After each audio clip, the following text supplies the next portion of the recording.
You're watching the Scottish Football Zone with all the build-up and reactions.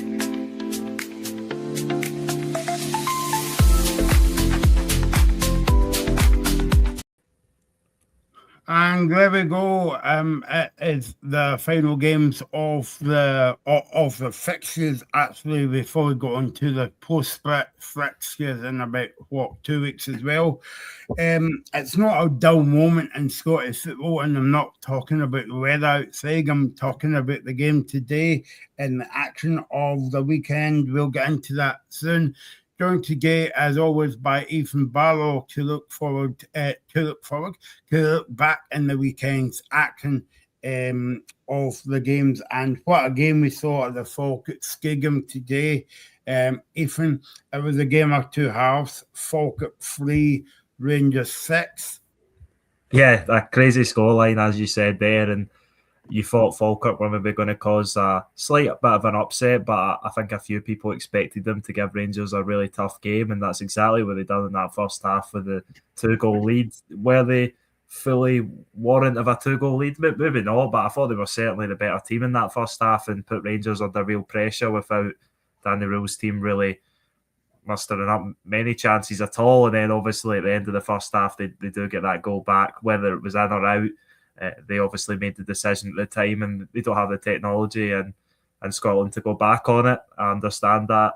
Rangers get the goal, well played, playing to the whistle. Falkirk, and I think John McGlynn will be really frustrated with that goal because it did seem to sort of turn the tide in the game, and Rangers start the second half really well, and then obviously find the back of the net 5 times in that second half, and then obviously Calvin Miller got the sort of consolation. It turned out to be penalty in the end, but yeah, an excellent game to round off another really entertaining weekend of Scottish football, and only the second weekend this season, I believe, where all 3 of the title challengers have won. So maybe they're up in their game for the final few games of the season, but there's obviously going to have to be some drop points when they come up against each other, and that's what makes it so entertaining.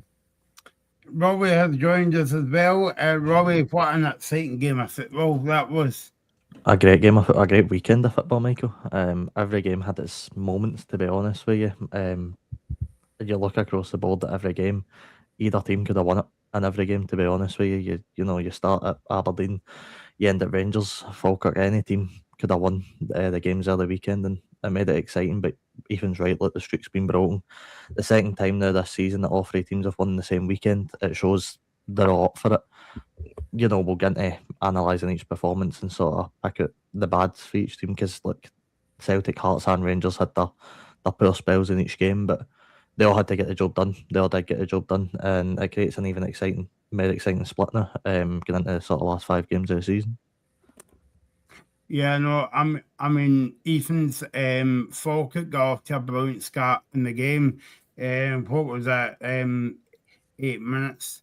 I think it was. 6 minutes. So even quicker. Even quicker, yeah. And then you're thinking, okay, maybe it's a bit early for Falk to score in the game, but they go up the park and score again. And then, but Rangers all over the place. Something I use in football analogy terms. Half time came at a good time for Rangers because they got the goal. Whether it was the ball was in or out or whatever, but you've got to play at the whistle kind of thing, and that gave Rangers a boost going into half time. Yeah, it certainly did. It felt like a big turning point in the game because Rangers, up until that point, for the most part, hadn't really had any. They had a few chances, but not too many clear-cut ones. Yusuf Chermati had one, I remember, but he was in an offside position from a Taylor Arsgaard free kick. But they got the goal back. Mikey Moore hit the post initially, then Raskin swings the cross in. Falkirk don't deal with it, and then finally Chukwani puts it in. And it felt like a big moment right before half time to get a goal back. And then obviously Rangers make the sub at half time. Credit to Danny Röhl, not a substitution that I don't think many people probably would have seen coming, taking off Mikey Moore, as he's, I would say, largely been Rangers' best player, certainly recently. And obviously bringing on Bojan Miovski. But, that's why Danny Röhl gets his gets his wage and earns the respect from the Rangers fans, because he brings Miovski on and he obviously gets a double and contributes to the second half onslaught, really.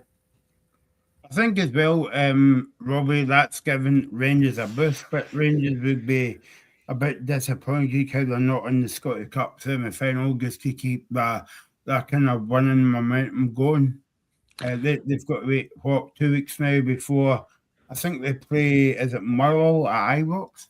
Yeah, I believe Motherwell at home's a first split game. But it also gives them time to prepare. You know, you're looking to, if Celtic get pushed to extra time next week in the Scottish Cup semi-final, you know, that'll probably make their legs even more tired, you know, so it's a double-edged sword. Of course, Rangers want to be in every competition, they want to win every trophy that's available to them, but, you know, it could also be a blessing that they've got the 2 weeks, so I'm sure Danny Rowe the next 2 weeks will have a lot to work on. You know, it wasn't a complete performance for Rangers. They did leak 3 goals. They were 2-0 down in the game. So there's definitely improvements that needs to be made. And look, we know that with the Rangers team anyway. It's far from a finished product in terms of the squad. So, you know, there's still a lot of work to be done with Rangers, but they'll just be glad they got that game won, because if they didn't, we'd probably be coming on here and saying Rangers maybe don't have a chance at the league. You know, there is another 3 away games, including going back to Falkirk. The Rangers would need to play had the loss. So, it was a very interesting game. Obviously, yesterday when we spoke to Alan, I mentioned Broggio. Obviously, he was the first goal scorer in the game. Again, a player I thought showed all his ability. I thought Miller looked really good as well. And I to be honest with you, after it went 2-0, I thought it really could have been anything to Falkirk in the game. I thought the player could have went up and scored a couple more, but Rangers done well to fight back, and you're right, Ethan, I don't think MD seen that substitution coming at half time, especially Mikey Moore being the player to leave the field. I thought he maybe would have took Chukwani off the pitch. I thought he was probably Rangers' worst performer in the first 30-40 minutes, but ended up proving to score the goal that got Rangers back into it. So Rangers done well to fight back. Yeah, and there is certainly things that Danny Rowe want to work on defensively, I think, especially. The last 3 games, conceded 6 goals. And yeah, they've just had some defensive hiccups, you could say. But on the other hand, I think 6 of the last 11 games, if I'm counting correctly, they've scored 4 or more goals in. So they're not struggling to find the back of the net. And I think I said this to Michael before we came on, that's one thing that I don't think Hearts and Celtic have the same scoring power at the minute that Rangers do. I know there's obviously always been doubts over Yusuf Chamiti and Bojan Miovski, but they're certainly looking a lot more likely than Celtic strikers at the moment. Obviously, Hearts have Claudio Braga and Lawrence Shanklin, but Hearts don't look like a team. I know they scored 3 at the weekend, but for the most part recently it's been 1 and 2 goals, whereas Rangers look like they can score in flurries like they did at the start of that second half, where they get 3 goals in 10 minutes. And I think Rangers have maybe the strongest firepower going forward, but I think also probably the weakest of the 3 defences at the minute, looking at the recent scores and performances. So that's obviously things you've got to consider. But big win for Rangers, coming from behind will always help the mentality, same as it did for Hearts yesterday. So yeah, massive win for Rangers, especially after the pressure that had been put on by the other 2. Obviously the record we've spoken about the 3 teams failing to win in so many weekends, and Rangers obviously get over that hurdle today. So big result for them. They can rest up, look forward to Motherwell at home, which, if you're looking at recent form, I know Motherwell were pretty decent, I think, against Hearts at the weekend, but if you're looking at recent form, the teams in that top 6, then maybe Motherwell at home is one of the more favourable fixtures. Not saying it's going to be easy by any means, because I don't think there is an easy fixture in that top 6, but if you understand what I'm trying to get at. So, you know, Rangers are in a really good place and an opportunity to put pressure on Hearts and Celtic. Obviously they do play on the Sunday, but a chance to take maximum points, and the likelihood is that Celtic and Hearts won't. And I believe, Robbie, that Rangers are away to Spain now till Friday. They go to a training camp over there. I don't know why they just can't stay here and train, because it's nice sunny weather that we're having in Scotland. But are we going to like to be in that Rangers dressing room at half time? No, but I think it almost gave them a reality check. We'll never know, obviously, what Danny Rose said to these players, but you can imagine it's along the lines of you've got 45 minutes to save your season type stick. It's very much you need to go out there and show the fans that we're still in this title race. And they done it. Look, Chamiti's one of the weirdest players in Scottish football because one week it looks like he could score 1,000,000 goals, and the next it looks like he couldn't score at all. He's such a weird player to watch, but you're right, Ethan. I think Rangers do have the best firepower, and right down to Bojan Miovski, who I thought came on and looked really impressive at a time in the game where they needed somebody to come on and be impressive. And obviously, he'd already scored when Rangers had sort of put themselves ahead, but I thought he looked really good as well as Chummy. So it's proved to be a pretty good team, top Michael. But I don't imagine it was nice for the Rangers players to sit in the dressing room and probably took quite a shouting, to be honest, after Danny Rowe. But look, Ethan was right when what he said earlier. It's the reason Danny Rowe's paid the big bucks. He's made the big decisions in games. He's tweaked the system countless amounts of times, and it's worked. And you're right, Ethan. You're looking at the post-split fixtures. There's no a single easy game for any team in the top six, and that's what's going to make it even more exciting. We've got Rangers travelling back to Falkirk in the last game of the season. If that was a 9-goal thriller, you can only imagine what it's going to be when the pressure's high for both teams. So, it's going to be a pretty interesting split. But Rangers had to get the job done, Michael, and they done it in the end pretty convincingly. Thanks to the comment here, Killers TV. Basically, it was saying Falkirk look as if they were decent in the first half, and Rangers got on at them as soon as it went 2-8, and it was over by Falkirk by me as well. I think. I mean, look, Ethan, we can sit here until like the end of the season and say, "Oh, was that ball in? Was that ball out?" But I don't care what anybody says. It's you've got to play into the whistle. But I think that gave Rangers a bit of a boost going on at half time. Yeah, it certainly did, because they looked down and out in that first half, and I think it was one of you that said that Falkirk looked likely to go on and get a third at some points in that first half, until really the end of the half, where Rangers had a little bit of a sort of streak of opportunities. They didn't look like scoring at all. They obviously get the goal through Chukwani. As we've said, out of play or not, you need to play the whistle. I don't think we're ever going to find out whether it was in or out. That's just the point we're at with the technology for VAR and goal line technology in Scottish football. But credit to the Rangers, they played to the whistle.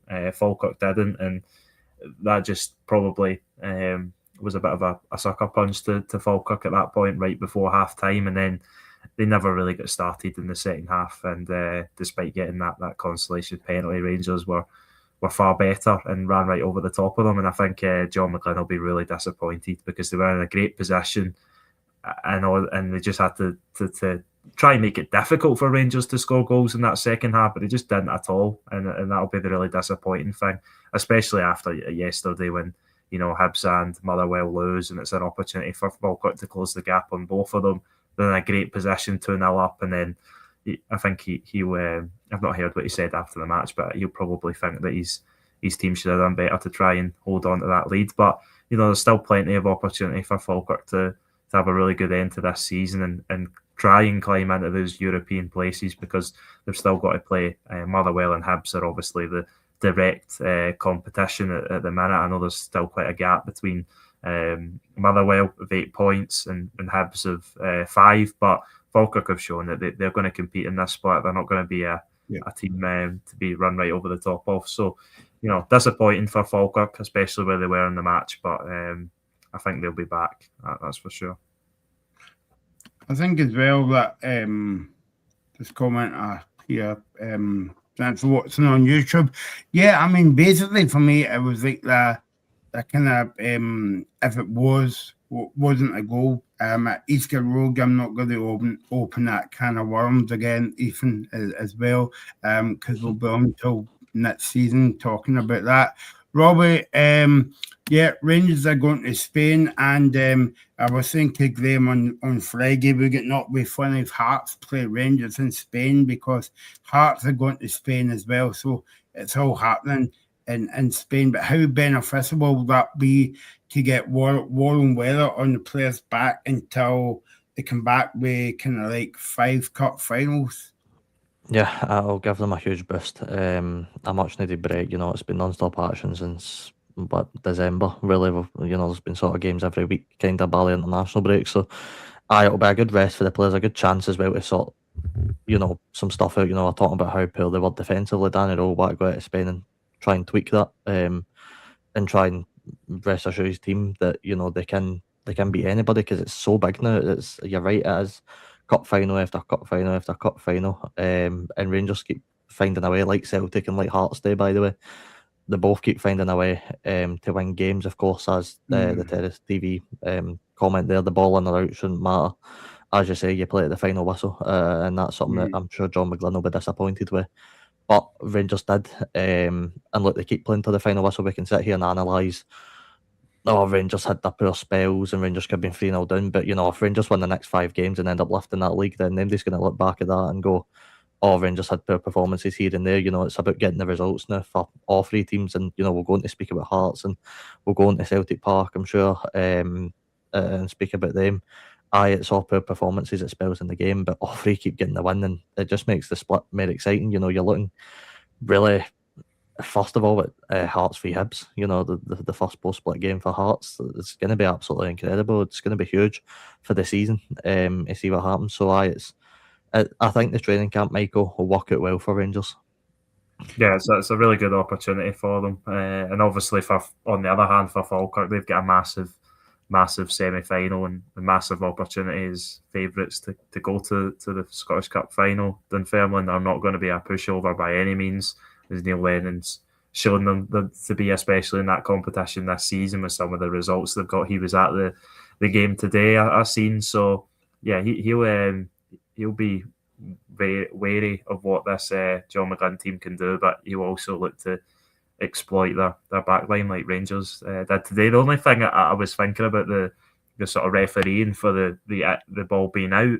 Do you think they sort of have the mindset of letting the play out, because the similar thing with offsides we see now, and sometimes even fouls in the final third where they let play sort of go to see if something's going to come of it before blowing back? Do you think that maybe come into the linesman's thoughts at all, or do you think that if he thought it was out, he would have blown up right away? It would be an interesting thing to sort of hear. I'm guessing that he just thought that the ball was still in play, so that's why he didn't give the goal kick. But obviously interesting, and unfortunate that we don't have the technology to look back and really get an 100% confirmation whether it was in or out. But as everybody said, you've got to play at the whistle in that situation, especially when the ball's right in front of your goal.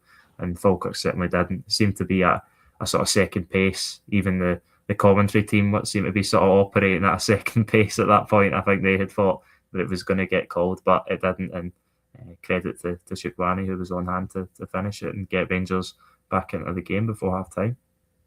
Ethan, I was going to say to you as well that the result from Falkirk, and it's got a big kind of derby game next week in the semi-final.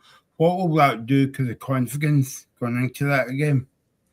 I think it might take a sort of little bit of a hit for Falkirk's confidence, but at the same time, they'll be able to look back and take positives from how they played in the opening half an hour, especially because they were absolutely all over Rangers, especially their pressing, and that's what we've known from this Falkirk team. You've seen it last week against Motherwell; they were excellent. I think some Motherwell fans and players saying that's the best performance of any team in the league they've come up against this season. And you look at how many of the goals last week they got from pressing the goalkeepers and defenders, and you've seen that Jaden Nagoma made a foul just inside the Falkirk half, which was deemed a yellow card, which I think was probably the right decision, but it's all off Calvin Miller closing them down and nicking the ball off him. So that's what Falkirk are going to do. Dunfermline will need to be ready for that coming. And yeah, I think Falkirk could have went in with more confidence. Conceding 6 goals is never going to be sort of going to, I don't know, have you been more confident in your defence. But at the same time, they scored 3 goals and had really good periods in the match. So I think Falkirk will still be favourites, and I'll still expect to beat Dunfermline. But Neil Lennon's team will certainly have something else to say about that. We'll go on to talk about the game at Tynecastle, because everybody has about 55 views on the penalty incident, Robbie, and as well. But yeah, I mean, well, first of all, I was very surprised at Neil Lennon wearing sunglasses at the Falkirk Stadium, because it wasn't sunny today as well. Maybe it was kind of hide from the Rangers fans, I'm not sure, or the Falkirk fans for that matter as well. But yes, it's going to set next week's semi-final up to be a cracker. It was always going to be a cracker, but it's going to be interesting to see how Falkirk's going to bounce back now from this result today. Aye, but look, John McGlynn has a very easy team talked into at Hampden next week. He tells the players, look, this is the biggest game of your season yet. You've got a derby against your rivals who are in the league below you. Go out and show them why you're the Premiership team and show them why you're the top 6 team. You know, you can imagine it'll be along their lines. But seriously, it's a massive game for Falkirk and Dunfermline, by the way. I'm not counting out Neil Lennon's team to cause an upset again. He's already done it countless times this season. His team are set up very well, Dunfermline. I know they took a loss yesterday to Partick Thistle, but you know, they're still very well prepared. They've got really, really big quality players in their team. Some players that I'd take at St Mirren, to be honest with you. So, you know, Neil Lennon's and Dunfermline fans, they're not going to count that for a shocker, especially after the day. You're right, even it probably does take a bit of a hit to Falkirk players in terms of their mentality, in terms of the way they're feeling. They probably feel like they could have went and get a third in the first half and maybe wrapped the game up by that point, because I didn't see Rangers coming back for 3-0 then, to be honest with you. But it's going to be a big game, Michael. I think you're looking at the 2 semi-finals and you're looking at Falkirk Dunfermline has probably been the tastier out of the 2, to be honest. I'm really looking forward to that one. Yeah, and I think as well, it's so much bragging rights riding in a game like this, because it's not like sort of your Edinburgh derby or your old firm Glasgow derby, whatever you want to call it, of the modern day, where they play each other, and I know people always complain about it, 4 times a season and whatever else. The opportunity to right the wrongs of the last defeat comes around quite often, where we don't know the next time when we're going to see Falkirk and Dunfermline play each other. Obviously, Dunfermline have a chance, an outside chance, I would say, to come up to the Premiership this season, and Neil Lennon will have aspirations on that, certainly. But you don't know how often these games come around, especially in a semi-final, an opportunity to go to a final against 2 teams, both in St Mirren and Celtic, which I think for any of those 2 teams could beat probably. So yeah, you know, it's an excellent opportunity to go to the Scottish Cup final and to beat your rivals in the process. Is obviously you can't really top that, I don't think, unless you were to beat them in the final. There we go then. Final score from the Falkirk Stadium today. Just a quiet game today in the wind in Falkirk. Falkirk 3, Rangers 6. Who saw that coming in the first half? You should put in a lot there next week. Okay, let's go to the game at Tynecastle, or as Paul Mitchell says on commentary last night, Tiny. I thought that was quite funny, actually. They're a big, massive club, but nevertheless, final score, Hearts 3, Motherwell 1, Robbie, and I think similar to, we'll move on to the Celtic game in a wee bit as well, but similar to the Celtic game, Hearts were the better team. Sorry, Motherwell were the better team. Yeah, I was going to say, Michael, I thought Motherwell actually had a few good spells in the game. It was one of these weird games where you knew it was going to be the sort of end-to-end. You know, both teams are very attacking. Both teams like, you know, playing up against each other's defence. I knew it was going to be good. And when I seen it went 1-0 Motherwell, I thought Motherwell would go on and win the game, to be honest. I thought, from what I heard, sort of listening to the game, I thought Motherwell looked better, at least in the game. And you know, you're always going to get that. Look, Motherwell have probably got one of the best attacks in the league, for being honest. The star power they've got in the attacking area is absolutely frightening at times to watch. And the longer it went on 0-0 in the game, I thought Motherwell might have had a chance, and then obviously Longelo gets the goal.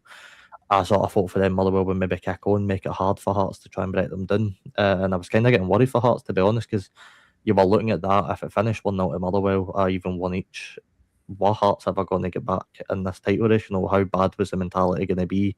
They've slipped up the last couple of weeks. You know, it's not been plain sailing for them, but I think right at the end when they needed it, they showed their quality. Of course, we're going to talk about the penalty and all that sort of stuff, but Shankland, Braga, and Cabot showed their worth and showed why, especially Shankland, is so clinical. I thought, yeah, again, just for what I seen in the highlights, I thought Shankland looked really good again.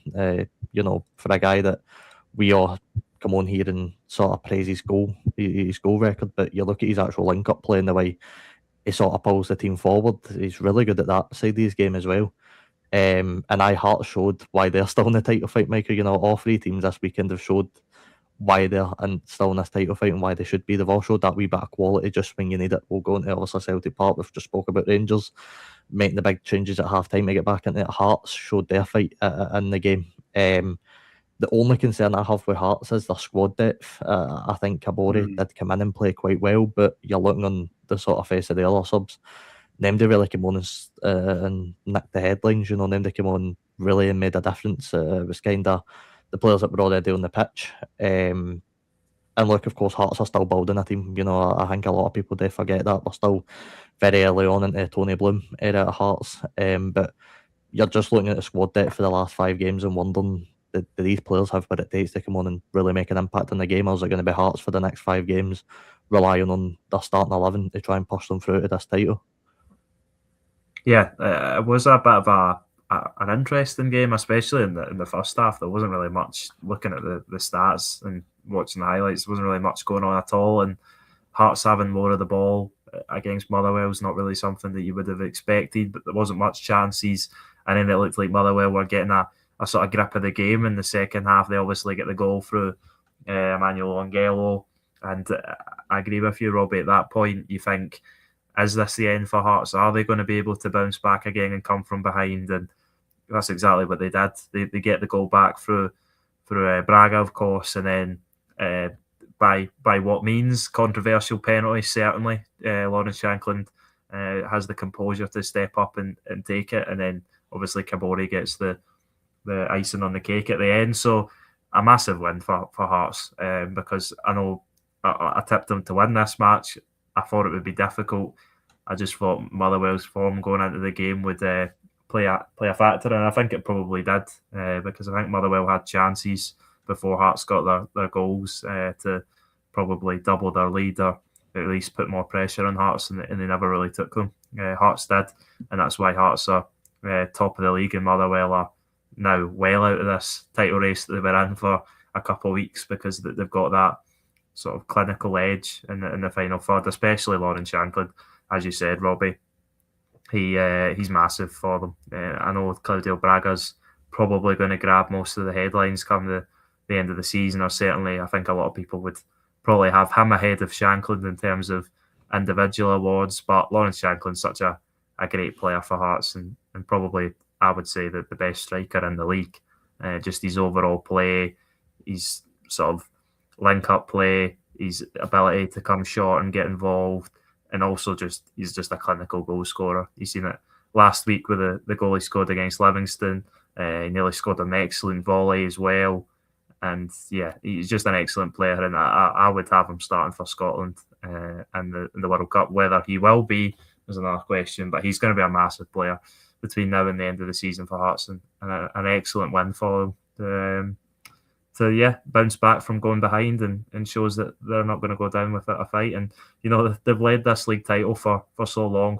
So for people to think even now that Hearts are going to fall away, I think is obviously people are entitled to their opinion, but I just don't think it's going to happen. I'm not saying that I think Hearts are definitely going to win the league, but I think they're going to be there or thereabouts come the end of the season, because they just keep getting the results, and they've brought themselves into a luxury position with the point lead they had early in the season. So results like the Livingston one could be afforded. They've obviously not got much margin for error now with Rangers and Celtic right behind them, But I think Hearts are going to cause problems for all the teams in that split, and yeah, they're going to make it really difficult for Celtic and Rangers to go at the top of the league. Well, I'm sure if you ask any Celtic, Rangers, or Hearts fans, they would say the performance is the performance is just a kind of like distraction at the moment. It's all about kind of like 3 points. Yeah, but that is literally all it is. You know, if this is any other time in the season, and if we go back to sort of October, November, if this is in that time and Celtic play the way they did, the Hearts play the way they did, you probably have been a wee bit critical in your team's performance. You're probably saying, and you could fling Rangers into the mix as well with the first half. You probably are questioning the performances a bit more, but at this point in the season, the fans don't care. Look at what it meant to Hearts when Braga scored that goal. I mean, it wasn't a sold out Tynecastle, but the fans' reaction was phenomenal. It looked like a cup final reaction when Hearts scored the first, and it looked even more when Shanklin scored the penalty as well.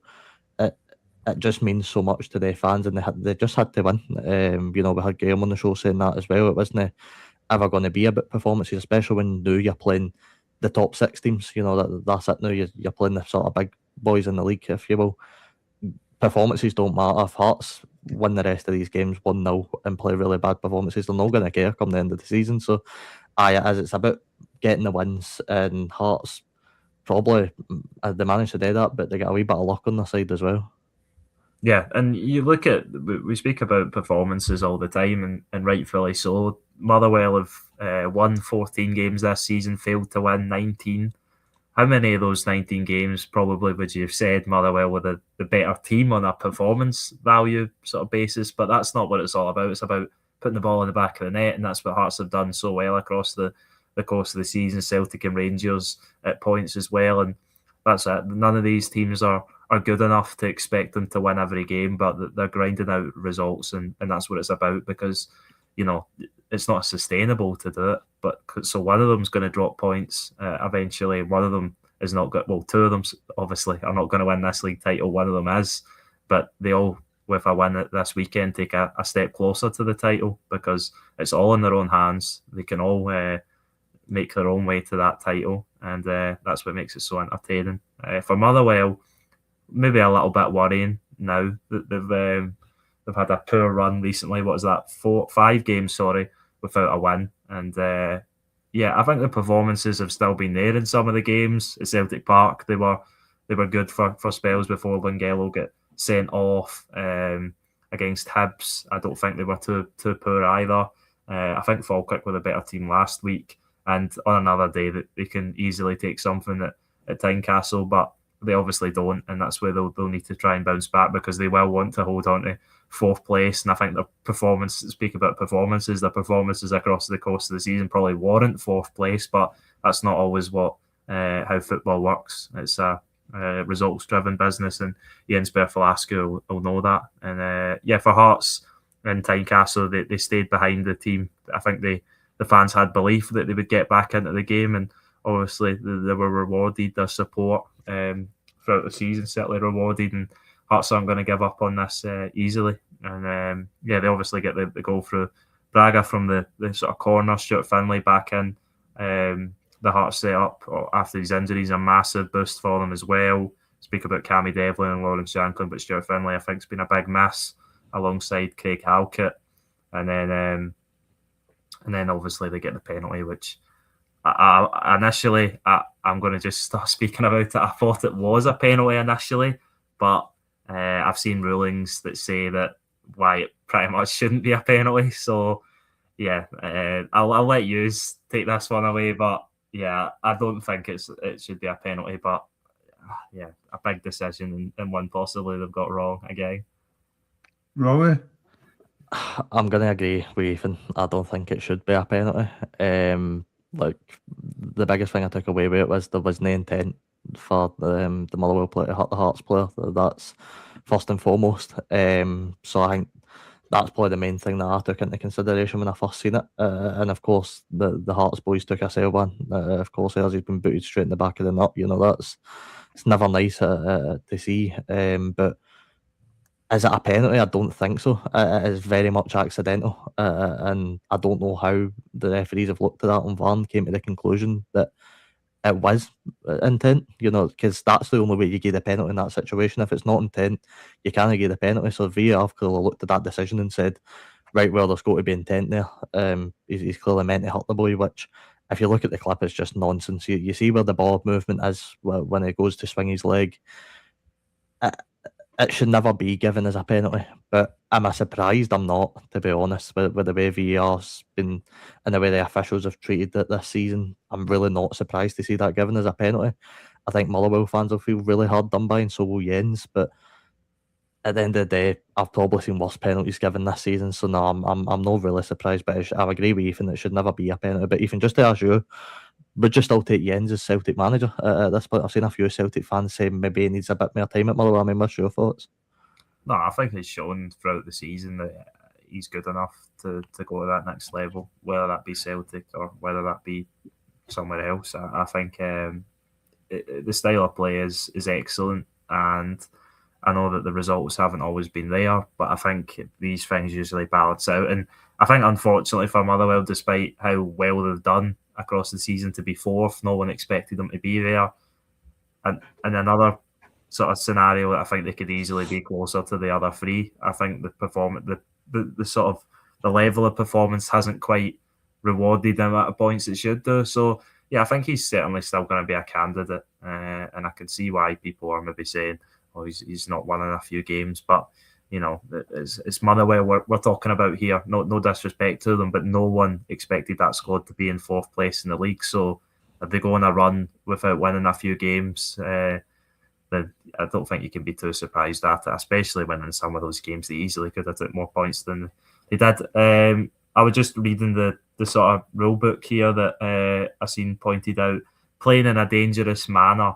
Playing in a dangerous manner is any action that, while trying to play the ball, threatens injury to someone, including the player themselves, and includes preventing a nearby opponent from playing the ball for fear of injury. So that would say that the foul actually should have went in the way of Motherwell, but obviously that's not the way that the referees officiated it. So I think that's why I don't think it's a penalty. And as you said, he doesn't mean to kick him in the head. He's going for the ball.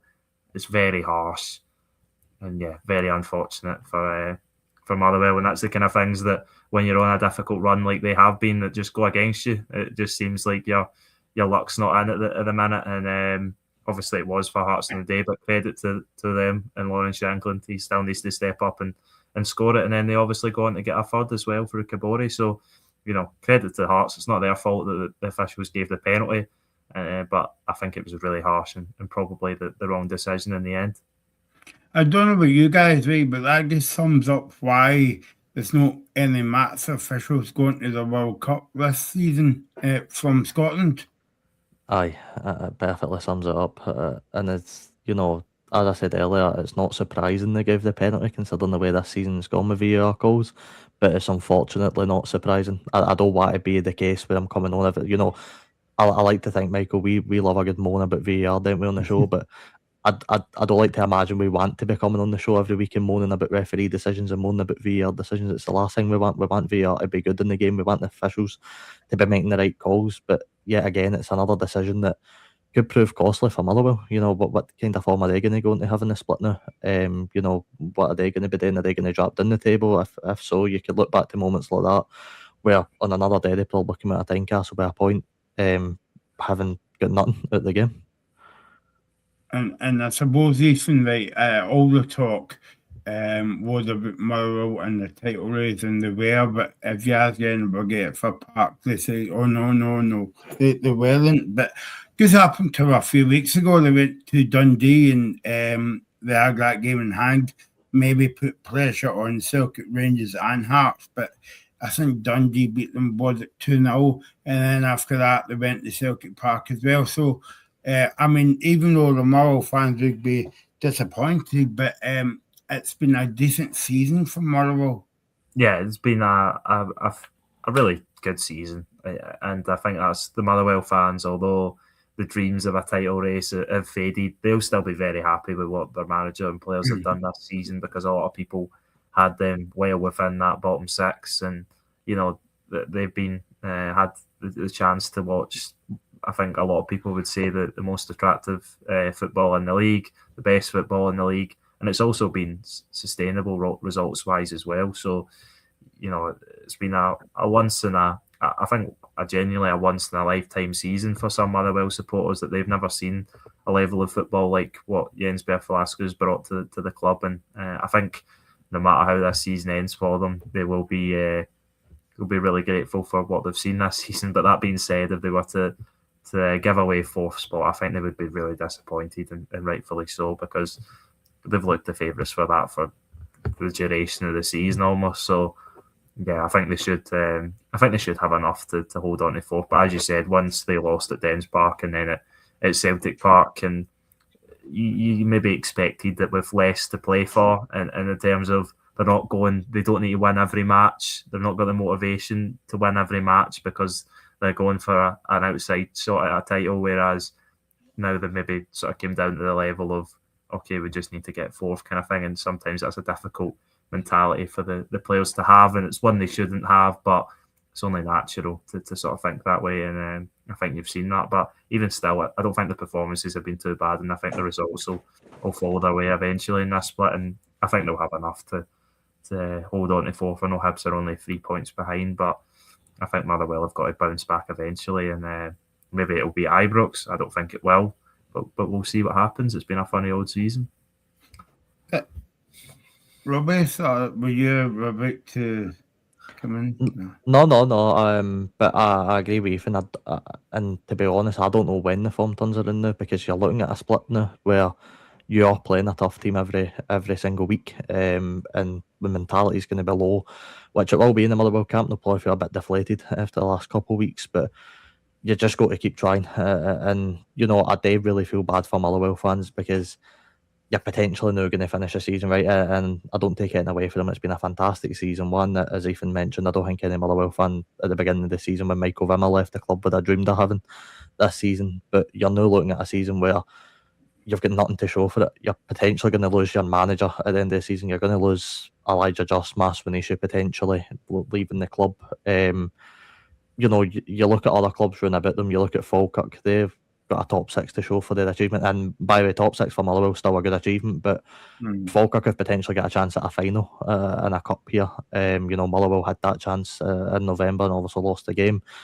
Falkirk have at least got the top six to show. They've got progression in the last 3 years. It's a big historic achievement for the club, and of course top six is for Motherwell as well. But you just feel like with the football they've been playing, with the manager they've had, with the once in a lifetime players they've had at the club, I still believe you come across players like Elijah Just in your club once in a lifetime. That's players that don't come around very often at all.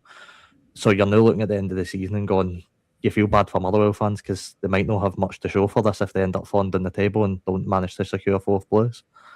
Yeah, and that's it. I think. No, sorry, I was just going to say a last thing. Sorry, Michael. That I think Motherwell need to go again next season, and the likelihood is that Jens Berthel-Aske is not going to be there, because he's done such a great job and improved so many players at that club, scouted so well, that it's going to be difficult to hold on to him. But they went down this path. You mentioned Michael Wimmer, that they're going for the sort of foreign approach and bringing managers in that have different ideas to what Motherwell have maybe went for in the past, and it's worked. So I think they're going to go down that route again, and they just need to, you can't expect to have this season every time, but they want to. I think Motherwell now want to establish themselves as a club that play what we would say good, attractive football, and that's what they need to build into next season, and hope that they can go on another top six charge and maybe go a little bit further in the Scottish Cup, because obviously they went out in very disappointing fashion, same as the League Cup, as you referenced to, Robbie, despite getting to that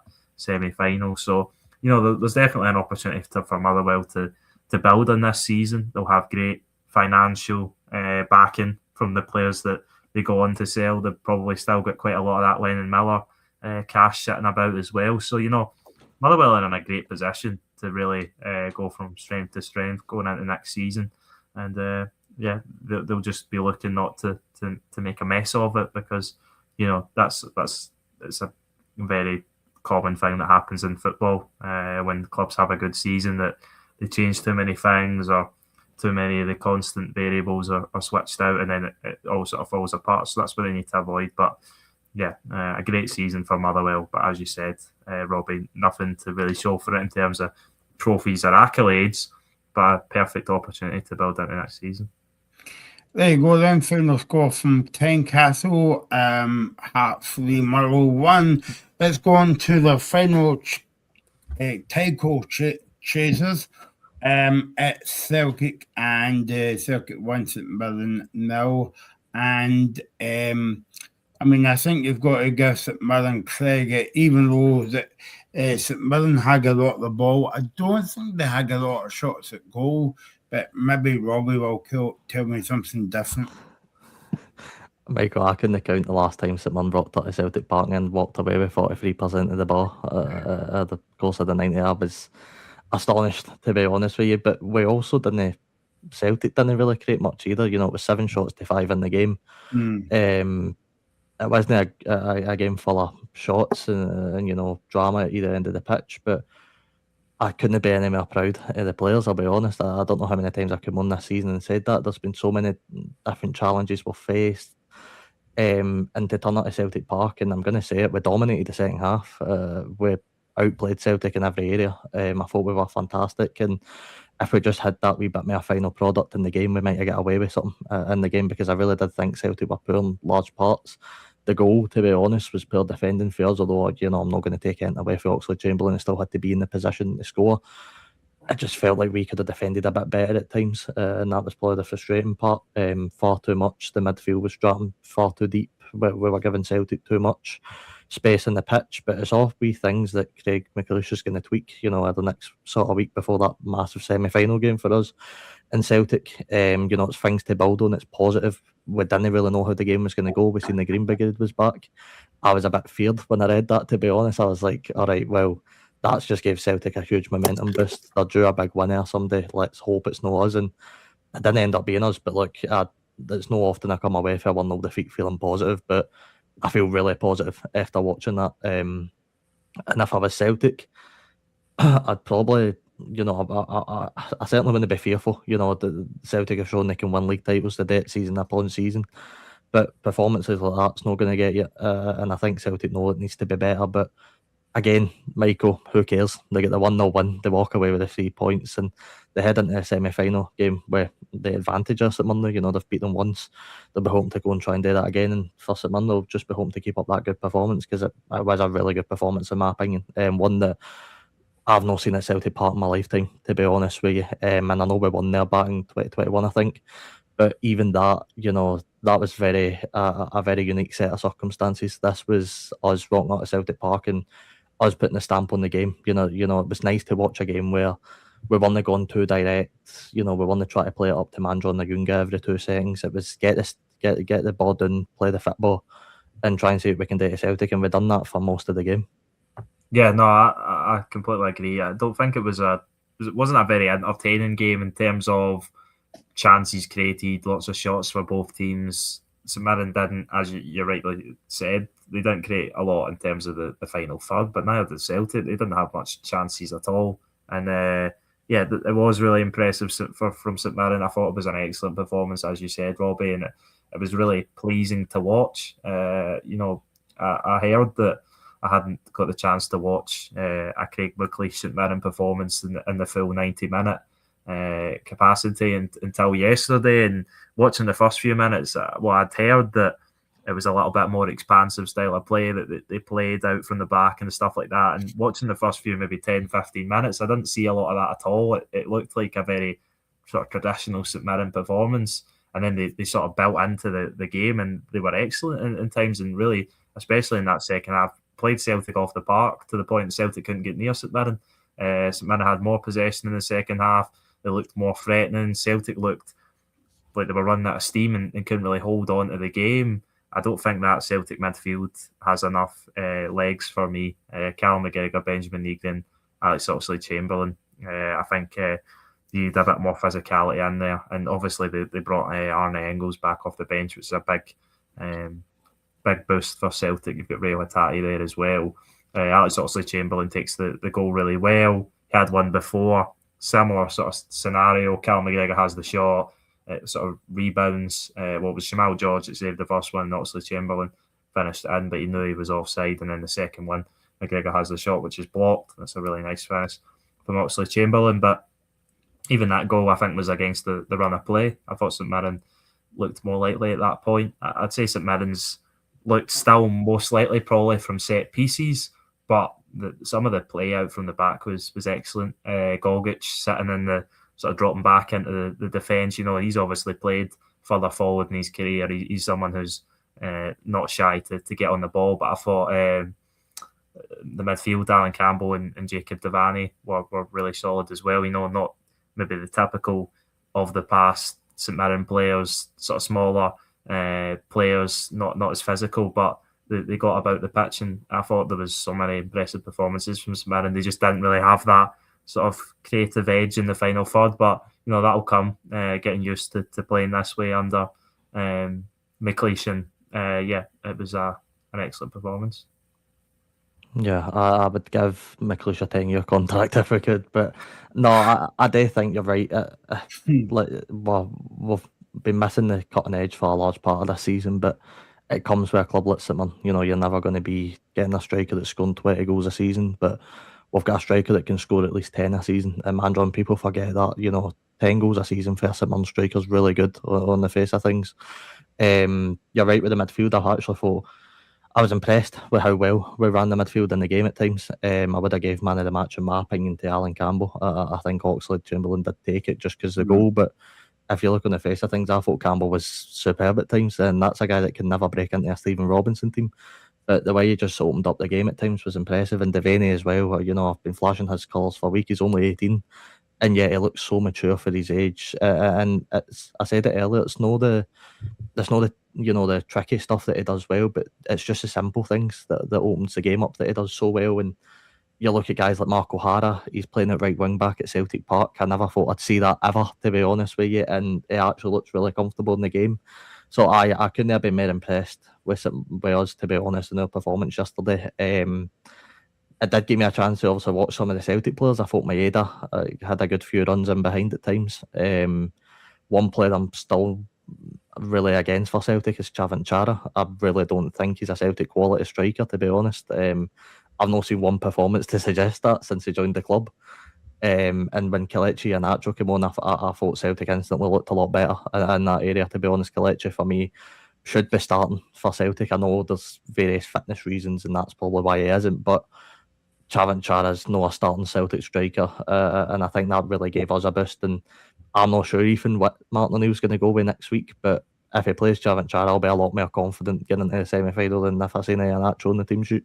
Yeah, and I think it is. I think Kelechi Iheanacho is the best striker at Celtic, but it's his fitness that's been the problem since he's got there. And Martin O'Neill commented on that before the match, and that's it. He's coming on for brief cameos. I think Martin O'Neill said that the striker said that he could play 90 minutes, but I don't know whether that's the case. And obviously, it's the chance of risking the injury, and then you've not got that option to bring off the bench. But as you said, Thomas Chavin-Chara, like last week at Dens, he just doesn't look like he's got that confidence in front of goal. I think he did have a chance in the first half, maybe one, and he didn't really make the best of it, but he wasn't really involved in the game at all. And I think just going back to St Mirren, I think what they've shown is that every player is capable of playing football like that. Like, I think there's sometimes a stigma in Scottish football that this professional Scottish footballers can't play that kind of football, but they obviously can. You've seen it in Motherwell this season, your Stephen O'Donnell's, your Paul McGinns, and you've seen it with St Mirren at Celtic Park. They broke the press on various occasions. Of course, that's coupled with the fact that I don't think Celtic are a very good team off the ball. They don't have a lot of legs, especially in that midfield. As I said, I thought Celtic got better sort of control of the game when they brought the likes of Arne Engels on and Rio Hatate, and I think that's something Martin O'Neill should consider. But I do think that he'll go with almost the same team next week, because I just think that Oxley Chamberlain's been good to decent to good in the last few games, and he's obviously got a big goal. Benjamin Nygren's the main attacking threat for Celtic, and you don't see him dropping Cal McGregor, so I think that is the three. And then is Kelechi an actual capable of starting a match and playing at least 60 minutes? We don't know. And so I think Celtic will play the same team, but I do think they'll need to be a lot better, because I think it's only natural that St Mirren will get more chances at Hampden. And if they take one of them, then we know Celtic will be in real bother, because unlike their City rivals, they're not capable of scoring 5 goals and a half. They don't look capable of scoring 5 goals in less than 5 games, never mind 5 goals and a half. So, it's going to be difficult for Celtic. But as you said, the performances aren't the most important thing. And I think most people go to watch Celtic now expecting them not to sort of blow teams away. I think the last time was that you could say they really had a comfortable win. Celtic was against Dundee United, and that was back Martin O'Neill's first game since he returned, when they won 4-0. And even since then, there's not really been a comfortable Celtic win. So, they're grinding out the results. Is it enough to see them until the end of the season? We'll see. But a massive win, and it probably gives Celtic the slight upper hand going into the next week. But I think Craig McLeish and his players will take a lot of confidence from how they played, especially in that second half, and a lot to build on heading into Sunday's semi-final. Robbie, I just wanted to ask you about St Mirren for a minute. I mean, they're in a kind of like unique situation in terms of like the play Celtic next week as well, albeit it's a different venue, different competition, but it's still the same opponent. And obviously, the obvious question would be, how would St Mirren build on that performance in terms of if they play another team next week, but because they're playing Celtic in the exact same different venue next week, it's a one-off game. How do they approach the game? Is it a case of building on yesterday's performance but working the keeper more? Yeah, that's exactly it, Michael. You'll notice next week at Hampden, and I could be wrong, but I don't see the opening 10 minutes being so in Celtic's favour this time. It's a lot different when you've got the noise of the Green Brigade back, you've got the fans ready to go. You're at Celtic Park, you're going to be backs against the wall for the opening 10-15 minutes, and Craig McLeish summed that up perfectly after this game. But with over 10,000, I think, to 12,000 St Mirren fans being at Hampden next week, it's going to be a different type of atmosphere. I don't think it will be, for Celtic's point of view, I don't think it will be as bad as the last time at Hampden. The last time at Hampden, it was very much Celtic chanting "sack the board" for minute 1 to minute 90. I don't imagine it's going to be the same. The players are going to be rallying behind the team now. So, I imagine it's going to be a different type of game. But I still think St Mirren will start off brighter in the game. I don't think we'll be as much backs against the wall as we were yesterday, but we just need to start taking chances. How many times did Alan Campbell and Jacob Devaney get the ball on the edge of the box, and instead of hitting it, try go sideways or try play a through ball? When you've just got to really strike the ball. There was one chance actually, Alan Campbell got the ball and he flicked it. I think it was McGregor's head, maybe, or Negrin's head, instead of hitting the ball. And it's just, I get trying to sort of get it into the box, going side by side and all that sort of stuff. But if there's a chance there, hit the ball. You never know what can happen. So I hope next week, Michael, I do hope we hit more shots, and I hope we leave everything in the pitch. It was this time 5 months ago we were screaming faith over fear. Well, we need to take that same mentality into Hampden again, and hopefully we can walk away with another upset. But guys, I'm not going to need to go, but thank you so much, and I'll see you guys next week at some point for the big semi-final. Yeah, see you soon. There we go. That was Robbie giving us take on the game yesterday. But how does Celtic build on that performance? Because I know that you were saying that Dundee United, and I know that we were talking last night, Ethan, about the game yesterday. But I think maybe out with maybe Dundee last week in the first 45 minutes, that was the best Celtic played. But apart from that, I can't seem to recall any more kind of like performances like Dundee United. Yeah, that's it. They're not creating a lot of chances in any game, really. The Dundee first half, as you said, they did create a lot of chances and probably should have put the game to bed in that first half at the ends, but they just don't create a lot of chances. And are they going to create more next week? I would think so. But I think St Mirren will also create more chances next week. I think both teams will be looking to improve on that front. But I just don't think Celtic have really got a lot of quality in the final third. They're not a very cohesive unit. They rely, I think, mostly on sort of bits of brilliance from individuals or a little bit of fortune falling away and stuff like that. It's not a very sustainable way of playing, but it's got results for the most case. And I think Celtic will have enough to win next week, but I think it'll be similar. I think it's going to be a really close game. Could go the distance, could go extra time, could go penalties. We don't know, but I think St Mirren have shown that they're certainly a match for Celtic, and they're going to make it difficult at Hampden again. I think the last time we've really seen Celtic creating chances on a sustainable basis was under Wilfred Nancy. The problem there was they weren't taking the chances, and the problem was they were defending so poorly, whereas it's the opposite now. They're defending not too badly, I don't think, but they're also not really creating too much in front of the opposition's goal, which is leading to these narrow victories. And is it enough to get Celtic until the end of the season? It could be, but we're going to find out. I don't think anyone has a clue on where this title's going. I seen someone yesterday on a radio station saying there's a 0% chance that Celtic win the league, which I think is crazy to say, but I can see where he's coming from in terms of the point now that the Celtic don't have a striker that's going to score goals, but they haven't needed it up until now.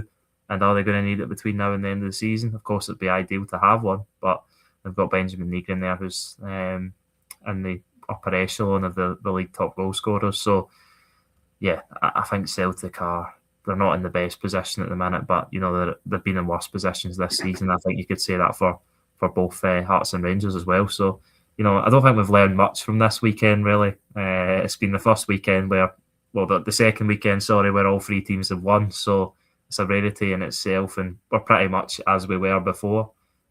Celtic fall behind Hearts and Rangers in terms of goal difference. They're the third on that front as well as points. Is that something they're going to need to improve on?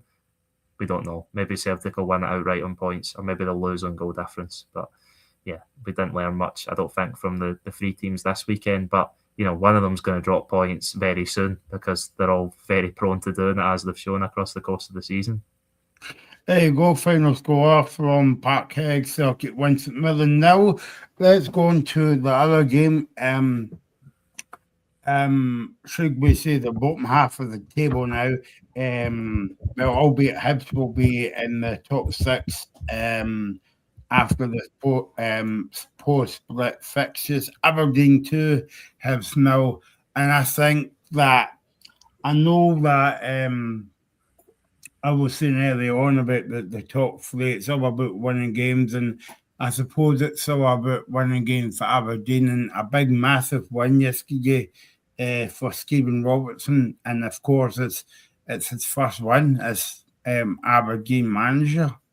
Yeah, massive for Stephen Robinson, and at a time of real need, because after last week's defeat at his old stomping ground, a lot of people had him and his players even more tipped than they already were for that 11th place. And, this is a massive result for them to beat Hibs. They would have been second favourites. Obviously, the red card to Grant Hanley early on helps, and but Kevin Nisbet takes the penalty well against his old club, and then gets the other one, I think, to round it off. For a massive 3 points for Aberdeen. Of course, as I said, aided by the red card, and it might have been a different game, but that's the kind of thing that Aberdeen haven't taken advantage of this season, or wouldn't have taken advantage of this season, being a man up, and they did this time around in a massive 3 points, which moves a lot of other teams into the real mix. Obviously, St Mirren were already in the mix, Kilmarnock likewise, who are sitting 11th, but now Aberdeen above Dundee on goal difference, and Dundee's recent sort of lack of wins, you could say, has really brought them back into the picture. I'd say Dundee United are the only team in the bottom safe of relegation, so it makes it a really interesting finish for the 11th place as well as the title race. So an excellent result for Stephen Robinson, and a really important one for Hibs. Disappointing, especially, as I said, for Falkirk. Motherwell and Falkirk losing, it was an excellent opportunity for Hibs to really put the pressure on these two teams and go level with Motherwell. They don't this time around, but I don't think David Gray can take too much from the match, considering they played over 70 minutes, with a man down. I think if Scotland rugby team was looking for a new player, they should look at Grant Hanley, Ethan, because I don't know what he was playing at for that second off. Yeah, Grant Hanley is someone who's always been prone to doing something like that, a bit of a rash moment. We've seen it in the Scotland setup, and that's why so many people are against his call-ups to the squad. And will he get a call-up to the World Cup? We'll soon see. He's been Steve Clark man for so long, but putting in performances like that, I don't think he deserves one. But that was a crazy bit of defending from him, and they got the right decision in the end, I'd say, certainly.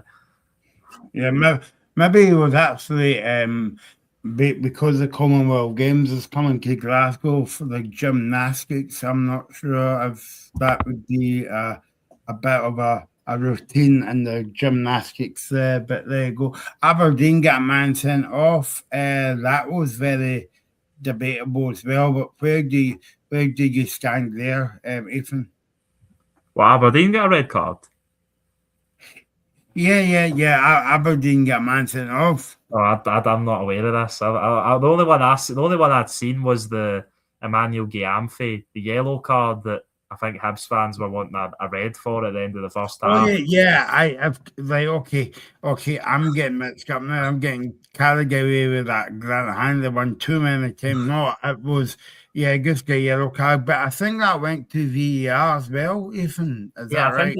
I'm pretty sure it did. It went to VAR, and the referee, who was David Dickinson, stuck with his decision. So, an interesting one. And I think the Hibs players, fans, and management and David Gray are right to feel aggrieved by that, because that easily could have been a red card for the left back. And at that point in the game, when it's only 1-0, Hibs maybe would have fancied their chances to turn the game around in the second half, but it just wasn't their day in terms of the decision. And another one you can say that the officials got wrong, and another one that contributes to the what people will say is the reason why we've not got any of our officials going to the World Cup Championships.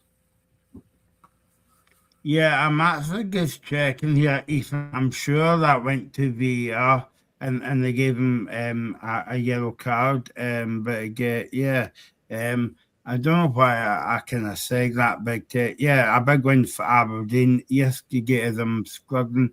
No, you're right. I'm talking nonsense. Aberdeen didn't get a man sent off as well. But there you go. So, but for Aberdeen, Ethan, I've been a bit disrespectful for all the other teams, because if Aberdeen managed to survive, because I know because every team's in relegation battle now in the bottom six. Will Aberdeen fans be relieved but still not happy, because a big team like Aberdeen shouldn't be down there?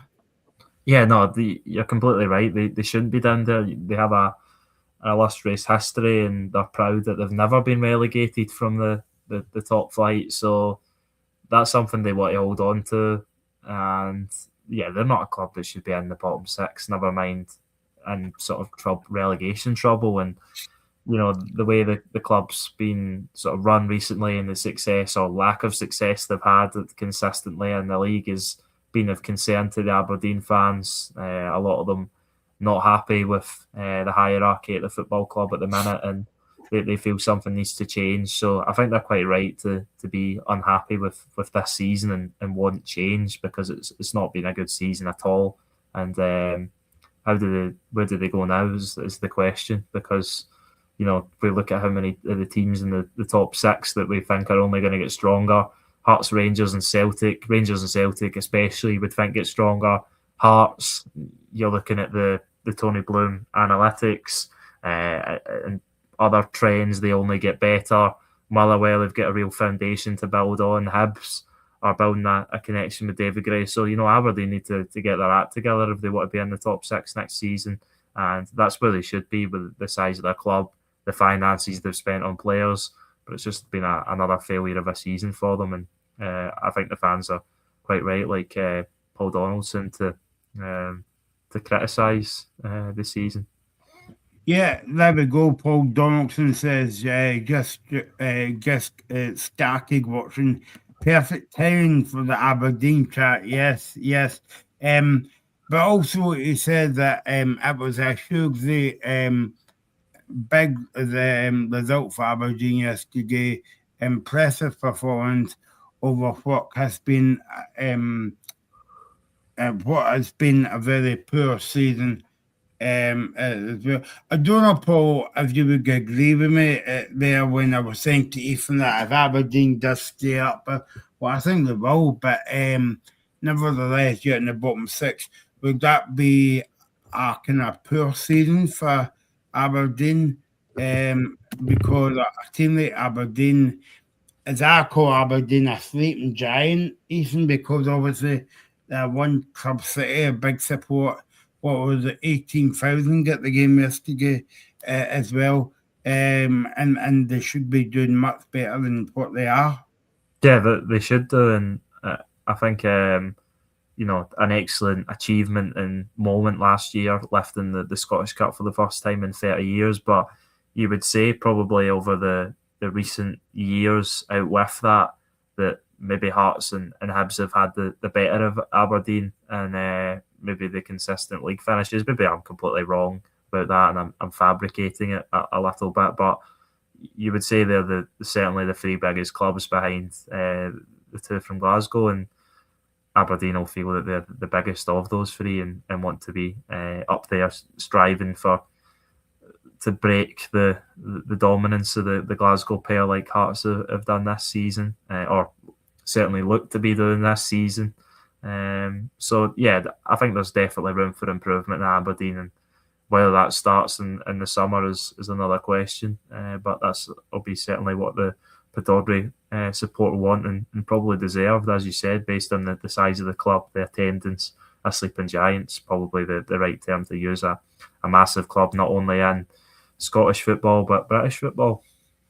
I think me and you haven't been on the show together for a few weeks, so I'm going to ask you this question.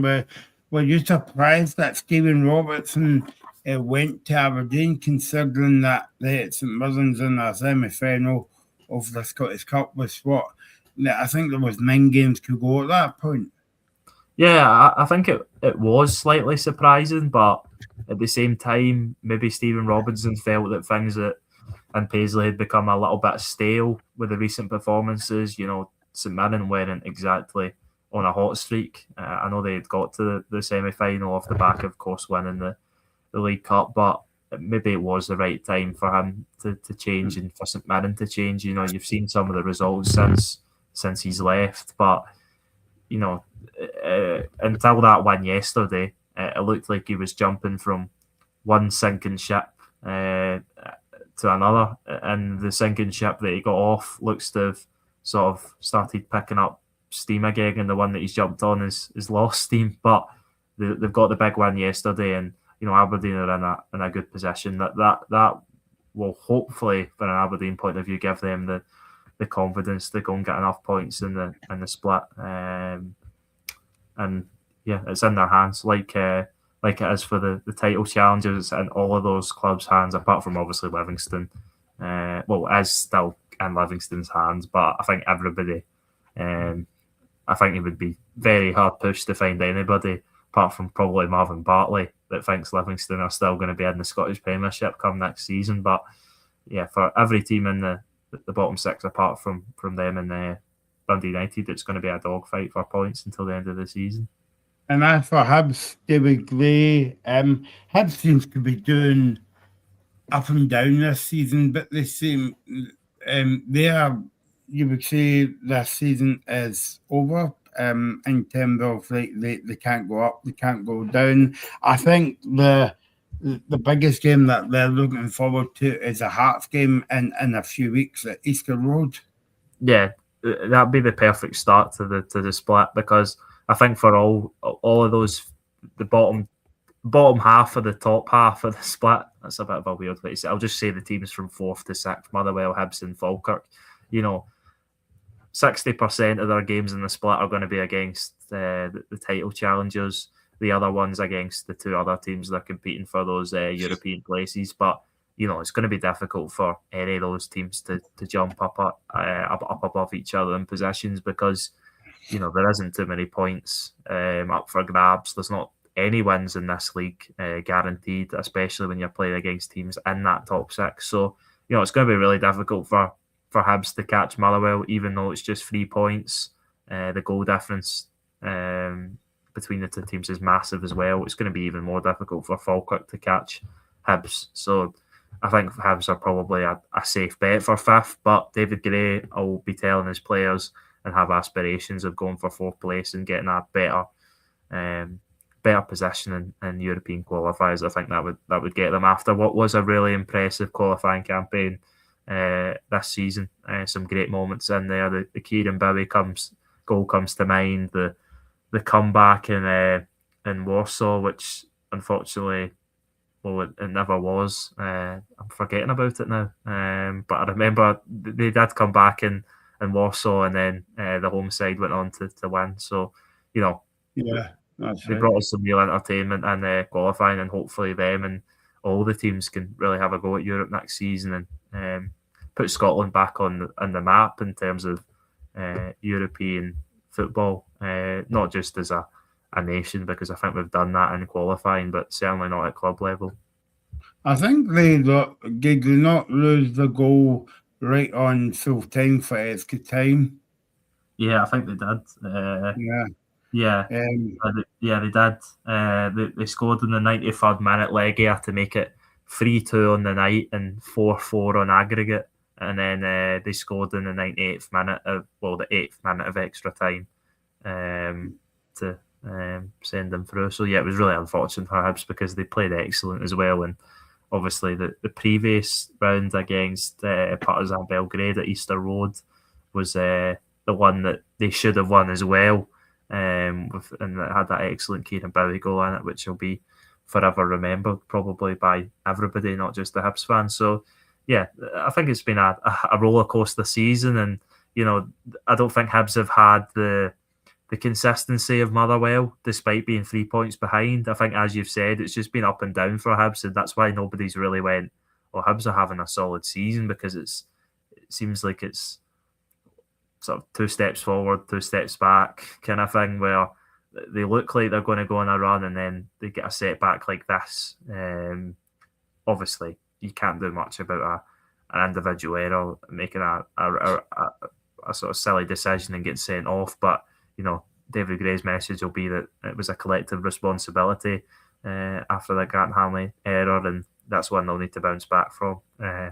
And I am not 100% sure who they play first in the split. Is it? It's Hearts, of course. Yeah, we just spoke about it. I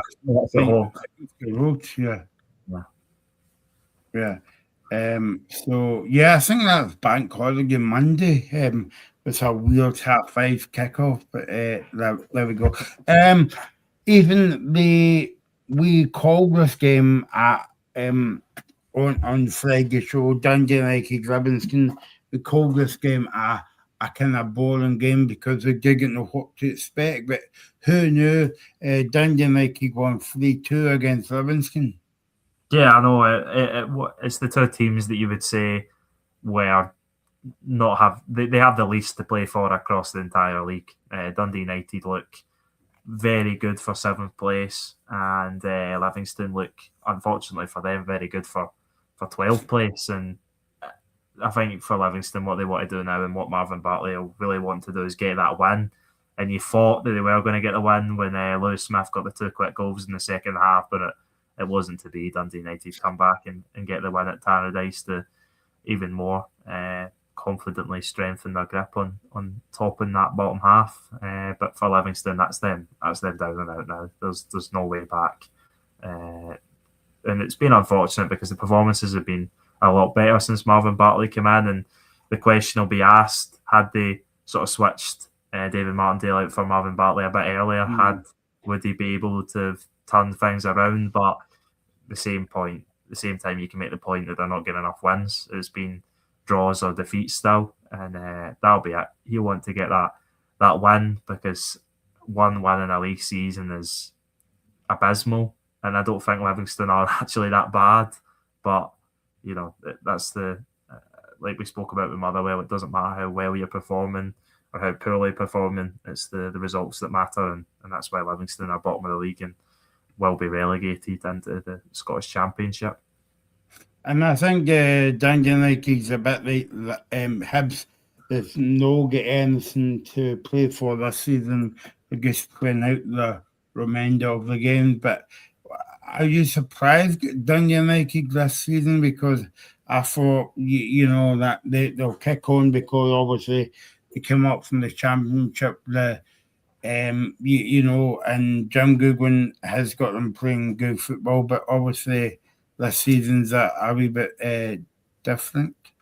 Yeah, as but I think there was always going to be more difficult for Dundee United with the amount of turnover they had in the summer, the amount of players that left, the amount of new players they got in from all different sort of countries and leagues. You look at the scorers. I know Will Ferry, obviously a standout from last season, a standout from this season. Got his first United goal, crazily enough, I thought, against Celtic, and then obviously the standout yesterday with the goal and the assist, and then Zach Sapsford gets the winning penalty from Australia, and the other scorer was Kerestes, who is Hungarian, who they got from on loan from the Hungarian league. So they've got so many different nationalities, players from different leagues in that squad, and that's the way Dundee United have been operating for across the last 2 seasons. It's probably what they're going to do again in the close season. So yeah, they're a really unpredictable bunch, Dundee United. But I think Jim Goodwin's done a good job at steadying their Scottish Premiership status, because you look at what happened to Dundee when they came up. They came up, had a good run, got into top 6 like United, and then next season were really down there and just about sort of avoided that relegation playoff when they obviously sat Tony Docherty. So for United, it's been good for them, because they're well safe within this division now, and they'll be looking to build on that and go for top 6 next season. But I think Jim Goodwin's done a decent job. I know he's got a few critics, especially at Tannadice, but United aren't one of the teams with the biggest budget in the league, so he's done a decent job. Although they would have loved to be in the top 6 again, but they just fell short in the end to Falkirk, who have been an excellent story of promotion as well, and maybe we'll see that again with Simo Valakari, St Johnstone, or Mark Wilson's Partick Thistle, whoever it may be that goes on to win the Scottish Championship. Both of them with big wins yesterday. Yep, and let's just dive right into the last game of the weekend then. Certainly for the Premiership, it was Kilmarnock 2, Dundee 2 in the Neil McCann derby. I called this one, Ethan. Who, I don't know about you, but is a point better for Kilmarnock in this one? I don't know. I don't think it's ideal for either of them. I think they would have both looked at it as a really great opportunity to get a win before the split. For Dundee, they would have moved, what would that have been? They would have moved to 35 points, which would have been 8 clear of Kilmarnock and 8 clear of 11th, which you probably would have said that was Dundee joining their Tannadice Street neighbours and being safe for the drop. But obviously now they're not. 5 points ahead of Kilmarnock. For Kilmarnock, they could have won and leapfrogged St Mirren and been out at 11th place come the first game of the split. But yeah, not an ideal result for either of them. But obviously, I think the big talking point in this match, out with the goals, Kilmarnock obviously take the lead on 2 separate occasions through Hugh Hill and Sean Larson, Murray and Scott Wright answering back on both occasions. But the wait at the end for the penalty to be awarded to Dundee, I think it was 6 to 8 minute wait that VAR took to make the final decision, which, well, it's incredible. It's ridiculous. And you can understand why Neil McCann and Stephen Presley were frustrated with it after the game. Obviously, Joe Wesley goes on to miss the penalty, and you probably can't blame him with the amount of time that we probably had to think about it. So yeah, that's something that I think we'll need to get an answer for. I think there has been maybe some light sort of showing on it, but we'll need to find out why it took so long. I imagine it was probably a technical difficulty rather than the officials trying to make a decision for 8 minutes, because, as people have said 100 times, if you're taking even more than, I would say, 2 minutes to make a decision, then that can't be something that VAR needs to intervene with. I understand if it's a factual decision. I think there was that element within it. But yeah, it's just over-refereeing the game, VAR, in this sort of scenario. And it doesn't need to be the case, but he obviously went on to miss the penalty, and the spoils were shared in the end. Yeah, the spoils were shared. And before we go, Ethan, just to run through the championship scores, and there was a big result on Friday night. Queen's Park won, Ross County 0, and there was a bit of a fight, you would say, at the end of the game. But it was a big win for Queen's Park. A big blow to Ross County. They've got I think they've got 4 games now until the end of the season. And yesterday, we had games in the championship. Let me get the results up.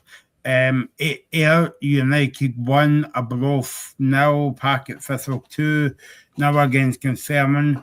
Red Forest 2, Morton. Red Forest 3, Morton 2, and the big one at McDermott Park, St Johnstone is near. I would say St Johnstone is near there, even because they beat Airdrie 4-0 at home. Yeah, well, 5 points ahead of Thistle with 3 games to go, so that would say you need 5 points to wrap up the league. So 2 more wins, or a win and 2 draws for St Johnstone. They've got to head to East End Park, which will be a difficult game. Then Dougie Emery's side coming to McDermott, which will also be a difficult game, and then going to Ayr United, which obviously a little bit of an element of unpredictability there. But yeah, I think the really surprising thing was the manner in which St Johnstone beat Airdrie, because Airdrie obviously off the back of winning 4-0 themselves at Dingwall last weekend, coming in as the second favourites to win at Ross County, and then they really put the pressure on Ross County, and it looks like they are going to get back-to-back relegations, which is crazy to think about with the amount of money they've spent this season. Ross County being in League One after being in the Premiership last season is not something a lot of people would have backed. So yeah, Ross County, 3 games left to save their season, as you said. Airdrie have got a game in hand as well. So yeah, entertaining in that division as well at both ends of the table.